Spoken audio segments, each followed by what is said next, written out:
সাপে কেটে মৃত্যু 15 বছরের কিশোরের। শোকের ছায়া ইন্দাসের বামুনিয়া গ্রামে।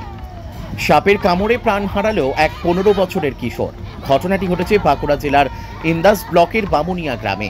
মৃত কিশোরের নাম দেবরুই দাস। সে মামার বাড়ি বাগলপুর বেড়াতে গিয়েছিল।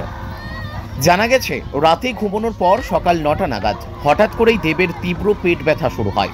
এরপর শ্বাসকষ্টও বাড়তে থাকে। সঙ্গে সঙ্গে পরিবারের লোকজন তাকে স্থানীয় এক চিকিৎসকের কাছে নিয়ে যান। অবস্থার অবনতি হওয়ায় দেবকে দ্রুত ইন্দাস স্বাস্থ্যকেন্দ্রে নিয়ে যাওয়া হয়। সেখানেই কর্তব্যরত চিকিৎসক তাকে মৃত বলে ঘোষণা করেন। চিকিৎসকদের প্রাথমিক অনুমান, কালাজ অর্থাৎ কালাজ প্রজাতির বিষাক্ত সাপের কামড়েই দেবের মৃত্যু হয়েছে। ঘটনার খবর পেয়ে ইন্দাস থানার পুলিশ মৃতদেহ উদ্ধার করে ময়না তদন্তের জন্য বিষ্ণুপুর মেডিকেল কলেজে পাঠিয়েছে। গোটা এলাকায় নেমে এসেছে শোকের ছায়া। বাঁকুড়া ইন্দাস থেকে সুচিন্ত গোস্বামীর রিপোর্ট, এস নিউজ বাংলা। সকালবেলায় ছেলেটির নাম আর কি দেবব্রত রুই দাস, বামনিয়া বাড়ি। ও আমাদের মামার বাড়ি আর বাগলপুরেতেই ছিল আর কি। গতকালকে আমাদের সাথে বিকেলবেলা কালকে খেলাধুলা করেছে। এমনি সুস্থ ছেলে, কোনো অসুবিধা থাকেনি গো। কিন্তু আজকে সকালবেলা হঠাৎ করে 9টা সাড়ে 9টা থেকে পেটের যন্ত্রণা আরম্ভ হয় এবং গা বমি পায়, এরকম একটা প্রাথমিক একটা হচ্ছিল।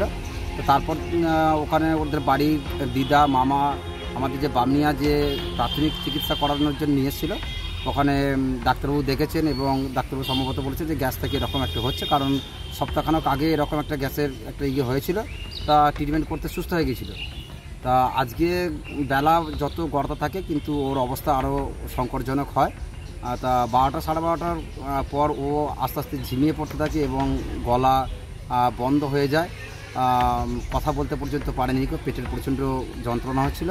তারপর ওর মামারা ওখান থেকে আবার আমাদের ইন্দাস হসপিটালে নিয়ে আসে চিকিৎসা করার জন্য। কিন্তু ইন্দাস হসপিটালে নিয়ে এলে ডাক্তারবাবুরা বলেন যে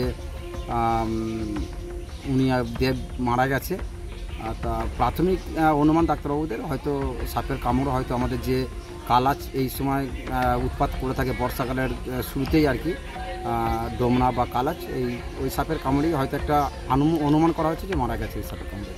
যিনি মারা গেছে তার বয়স কত হবে? আনুমানিক 14 বছর হবে। বাড়ি কোথায় তার? বাড়ি বামনিয়া। মামার বাড়ি কোথায়? মামার বাড়ি বাগলপুরি বাড়ি। আর আমি বর্তমানে শাসপুর জিপিতে কর্মরত আছি, ডিএসকে ডাটা এন্ট্রি অপারেটর হিসেবে। ডলফিন ফার্মেসি, কতুলপুর নেতাজি মোড়, বাঁকুড়া।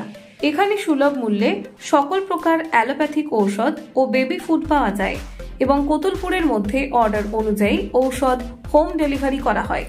এছাড়াও কলকাতা থেকে আগত স্বনামধন্য ডাক্তারবাবুদের কাছে রোগী দেখাবার সুব্যবস্থা রয়েছে। এখানে পাবেন general surgeon, neuro surgeon, orthopaedic surgeon, MD medicine doctor, gynaecology surgeon, general ও শিশুরোগ বিশেষজ্ঞ ডাক্তারবাবু এবং সকল প্রকার অত্যাধুনিক পরিষেবাও দেওয়া হয়। এছাড়া হোমিওপ্যাথিক ডাক্তারবাবু এখানে বসেন এবং কিছু কিছু ওষুধের কেনাকাটার উপর 15% ডিসকাউন্ট পাবেন। কতুলপুর শহরের মধ্যে ওষুধ ফোনে অর্ডার দিয়ে ডেলিভারির ব্যবস্থা আছে।